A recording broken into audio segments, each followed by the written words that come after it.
Sacred attention therapy is an approach to liberation. The first liberation is from the conditioned self, psychology of early life. The second liberation is from the realization of the true nature, the fulfillment of oneself as a personality. And the third liberation is the liberation into the life of spirituality and spiritual practice. Sacred attention therapy, or SAT, is a meta-psychology because it embraces not only the physical, emotional, mental and energetic aspects of the human being, but also the spiritual and the transcendental. Therefore, it is uniquely placed to be an applied psychology through counselling and psychotherapy in the 21st century, in which human beings are more complex than ever before.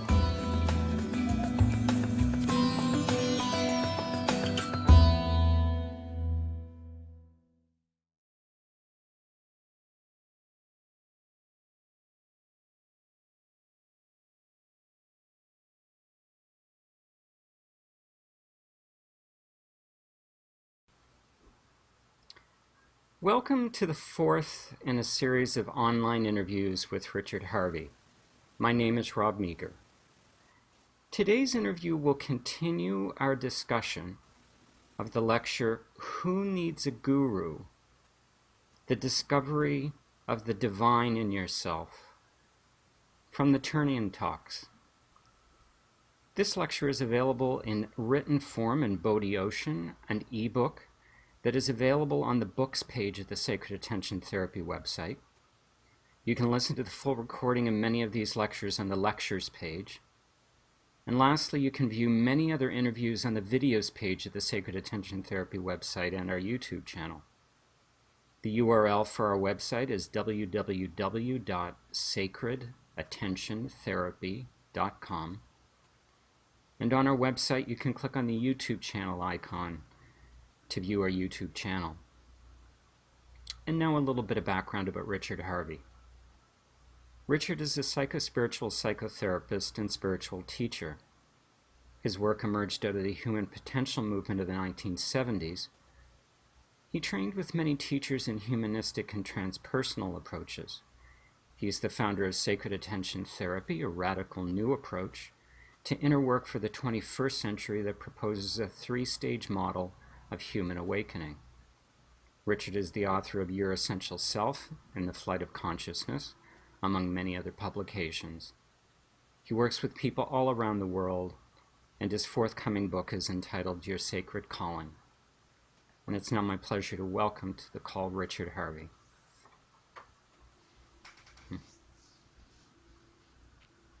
Hi, Rob. It's a joy to be with you. I'm with you. So picking up right where we left off, into the heart, into the meat of this lecture, Who Needs a Guru? And you asked some very important questions about the guru. And here's a quote leading us into some of those questions. You say, the guru does not. This is the thing to remember, and this is the point to try and understand. The guru is beyond your veil. He carries no aspect of your consciousness or unconsciousness, either inside or outside yourself. Neither inside or outside himself. He is entirely free of your projections. The guru is entirely free of your projections because the guru is not a person. The guru is a personification of truth. What can this mean? What can this possibly signify? And so with those two questions I pose to you, Richard, is what can this mean? What can this possibly signify? In essence, that the guru is not a person. You are love in form. You are formless love. You are consciousness. You are awakening. You are emptiness. You are expansiveness without boundary. You are everything. You cannot possibly even turn towards and see or be reflected or objectify or consider or bring any awareness to your state. There is no state that you're in. The guru then is a form and formlessness of consciousness, love, of deep understanding, without any objective reality whatsoever. Now, when the guru or the spiritual teacher or the spiritual master appears in form and you're beguiled by his beauty or her ugliness or whatever it is, you've missed the point. You've fallen into the business of celebrity and entertainment, being beguiled by the world of arising forms.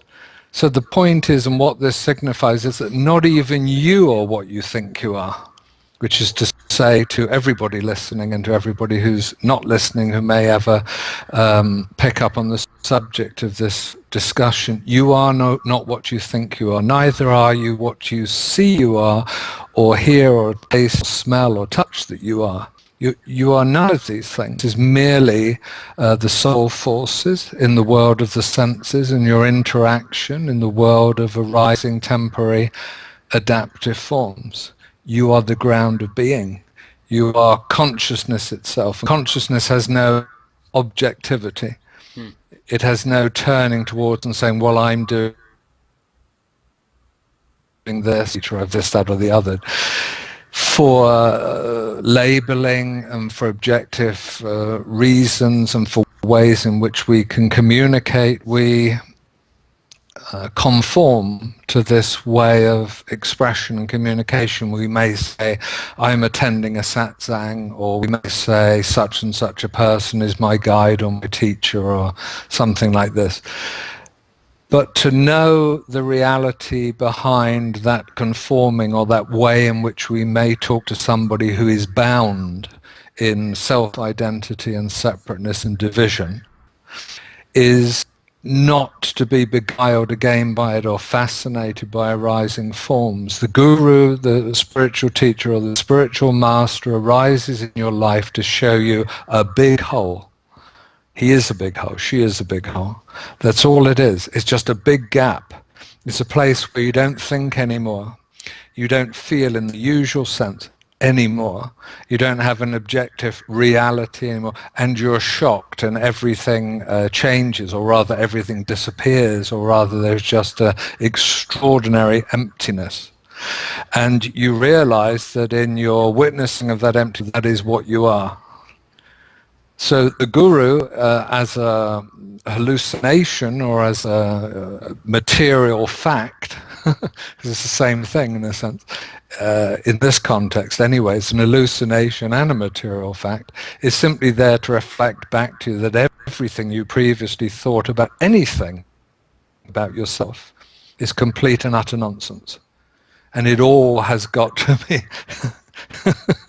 and it all has got to be shed, released, surrendered, in order to enter into the unknown, to reside in the mystery, to be one with love, to be with God, to manifest as the divine person.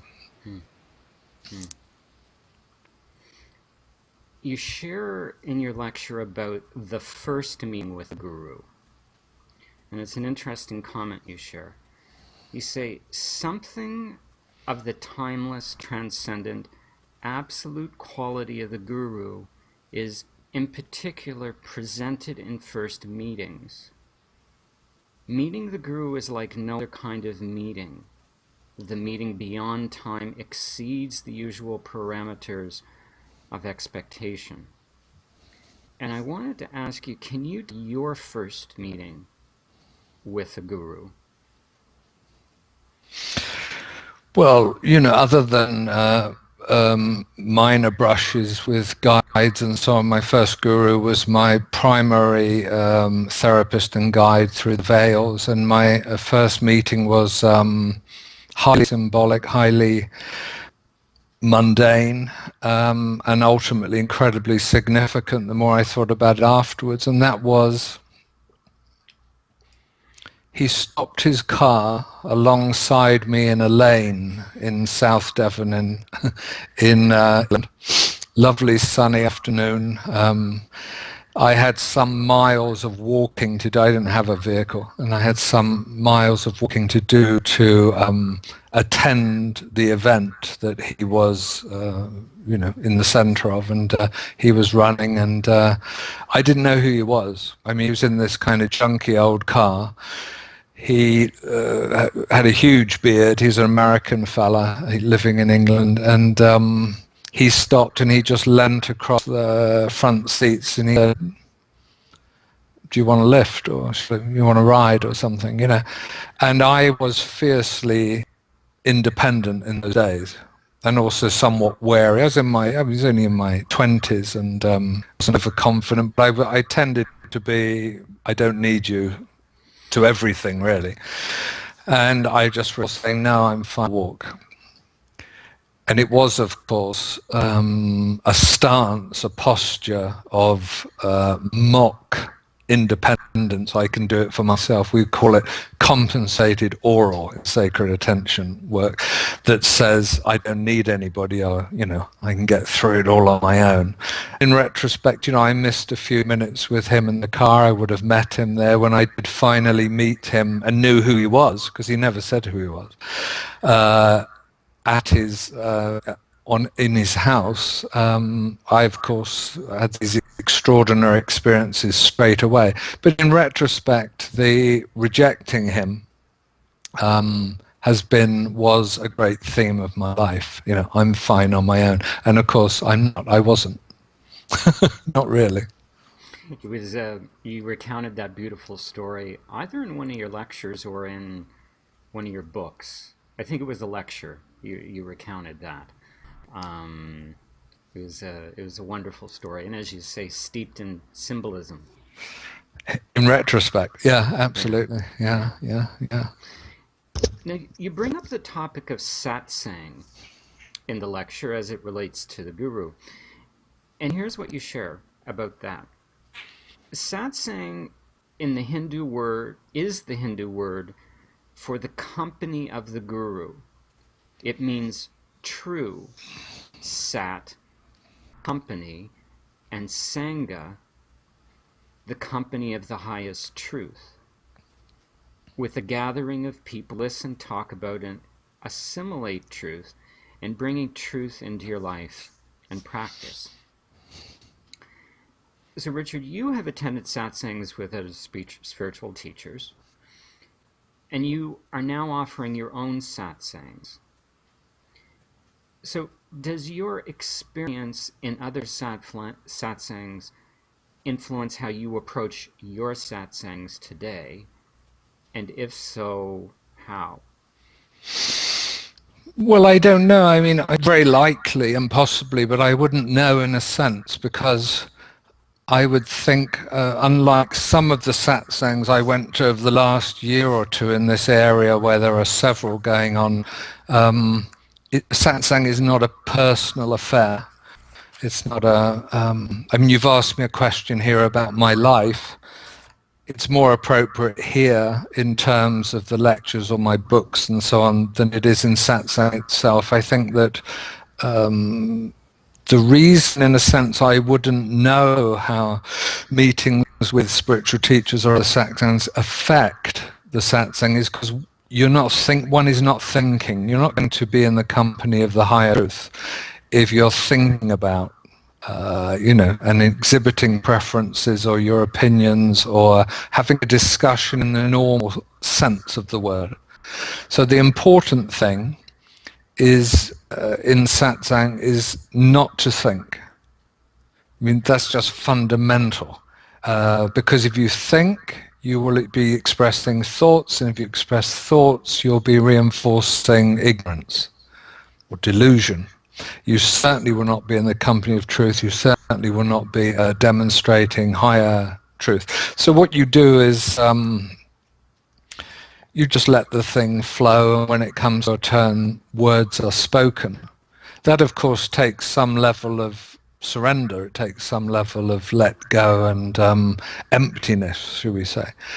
But that's the way it works. And even if I think about it now, I don't know. I mean, to be in the company of truth, to be with extraordinary people, I suppose it influences one. You reflect back on it in some way to that emptiness in whatever stage you're able to embrace it. So I wouldn't say it didn't, but how it may do, I really wouldn't know. I can't know. You go on to share a cautionary note about being in the company of the guru. And here's what you have to say. In the company of a spiritual teacher or guru, there is usually a tendency to confuse the wrapper with the gift of the abstraction with the substance. It creates a fantasy and often fuels the creation of cultism and false dependency. What do you mean by confusing the wrapper with the gift? And what are the implications? The personality and character of the guru are totally irrelevant. Totally irrelevant. It is the case that people are soul and spiritually drawn to a teacher who they don't necessarily in their personality or character find attractive. They may even find him or her difficult even to be with. I mean, just as a character. So it's not on this level of when you socialize or you like someone or you fall in love or you have a social circle of people who largely you have some harmony with or some like-minded, you feel good about or something like that. You don't have to feel good about the spiritual teacher. You don't have to be attracted to him or her. You don't have to even find their personality appealing in any way. It's totally and utterly irrelevant. And what follows is if you are beguiled by the form or the wrapper, that's with the W, the wrapper, as opposed to the gift itself, then what is born is cultism. And of course in a cult, you have a central figure who has some charismatic quality of some sort. Again, he or she may not necessarily be the sort of person you're drawn with. That may still be the case, but there still is a relationship to that person's appearance. And a cult is born out of details of their life, the things that they've done, the things that they say, the challenges they pose, and all this kind of thing. Largely today, of course, this is the case, but maybe we shouldn't just point the finger at today. I mean, it could largely have been the case 2,000 years ago also, 2,500 years ago also, and beyond, that people were attracted to a certain form. And so we have to be careful, we have to be careful of this. Here where I live, it's been said, there's this fellow with this kind of hairstyle and this kind of dress code going on, and he's a very spiritual person. And then I maybe come across him and I ask a couple of things and, we meet, and he isn't, and the fact he has that appearance belies the fact that he is distinctly human and not particularly of a spiritual attainment. These are things which, when you reach a certain state of awareness, are as obvious to you as somebody who's naked or wearing clothes. It's really very, very clear. A lot of us are intuitive and instinctive, but to be spiritually intuitive and higher instincts working for you takes a certain kind of place that you're in or you reach, or a certain receptivity, and then you see. So it's not hard these days perhaps to be quasi-spiritual, perhaps to beguile people with a few well-chosen words and beguiling look of some sort. We try and avoid that kind of thing. Doesn't mean that you won't have people coming to you because they think, you're the kind of appearance that a spiritual teacher should have. But when you feel that, when you're aware of that, of course, don't take it seriously, that's all. You go on to share another malady of guru attraction, and you describe it this way. One of the present-day maladies of guru attraction is spiritual materialism, the reducing of the spiritual to merely material qualities. Can you share examples of this reducing the spiritual to material qualities?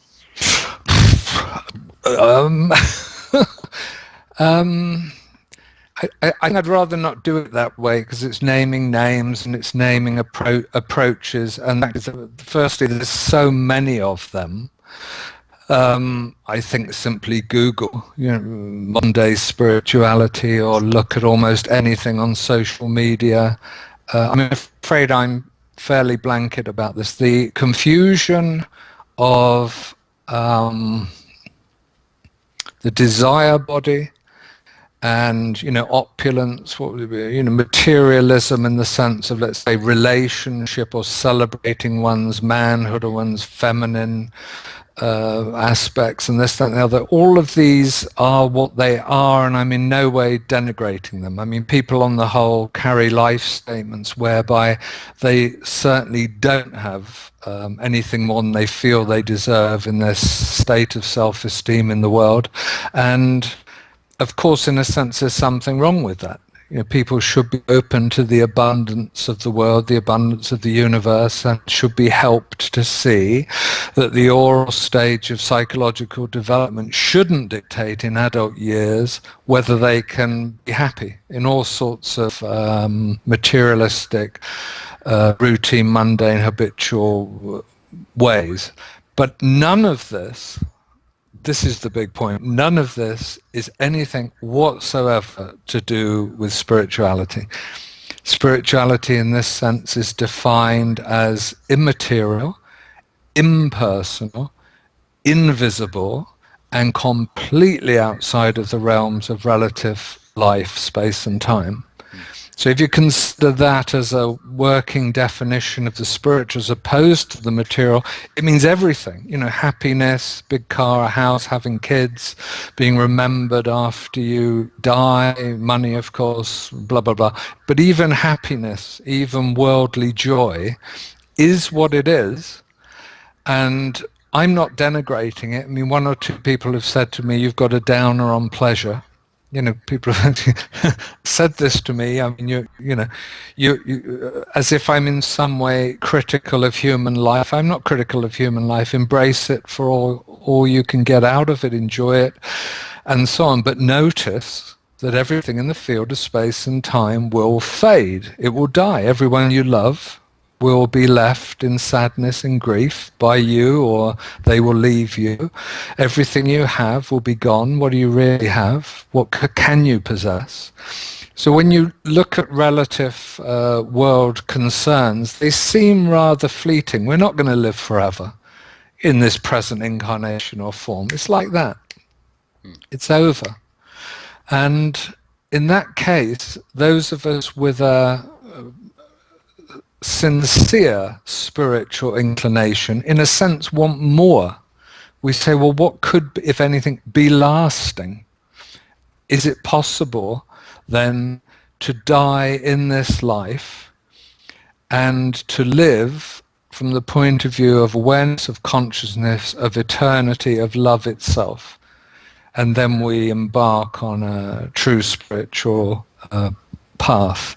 But what we have to do, and I think it's a very serious point, and it's very central to to your sacred calling, the new book, is we have to be very careful that true sacred spiritual life, which is consecrated, which is dedicated, which is ceremony and rituals that evoke the invisible, immaterial, impersonal aspects of our potential and our capacity and our destiny, are not being eclipsed by materialistic concerns which are somewhat exalted. You know, being real men, being gentle, being caring, having wonderful relationships, all of this in and of themselves, it's wonderful, but as an end in itself, it's not spiritual. You can bring a spiritual sensibility to it, and perhaps you should. I mean, it'd be lovely if everybody did. It's the way of saving the world, in my view. It's very important, but you can't insist people do that if all they want is to make love and have a lot of pleasure, or to have a child, or to have a wonderful partner.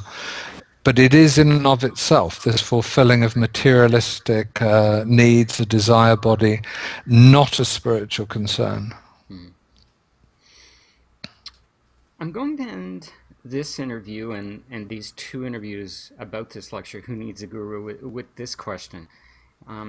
You declare toward the end of the lecture, quote, "The spiritual teacher today should and must be a psychotherapist, a counselor, a psychologist, someone who is well versed in a clear understanding of the psyche of the human being, so that they can gauge whether or not the spiritual journey is advisable or even possible." Richard, does this work the other way? Meaning, should the psychotherapist, counselor, and psychologist also be a spiritual teacher?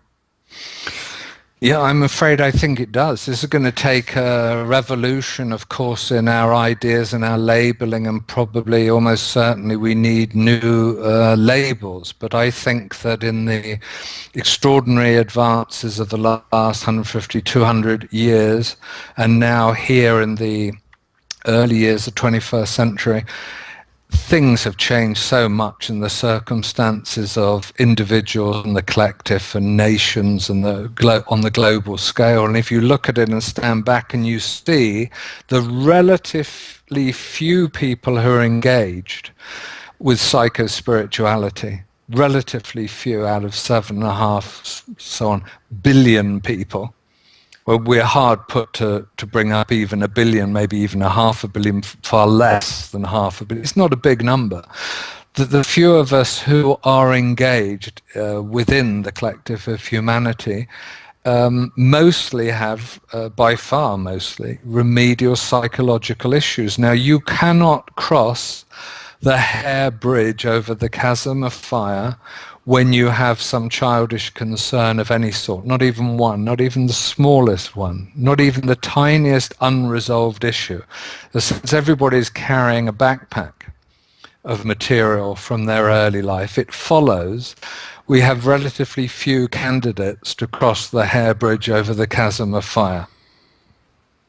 And that's sad, because it doesn't have to be the case. So as long as we're clear on what's spiritual and what's psychological, and as long as we realize that it's very murky somewhere in the middle there, so that, you know, we say, we brought this up last time, I think, you know, spiritual teachers will say, keep your psychological issues over there.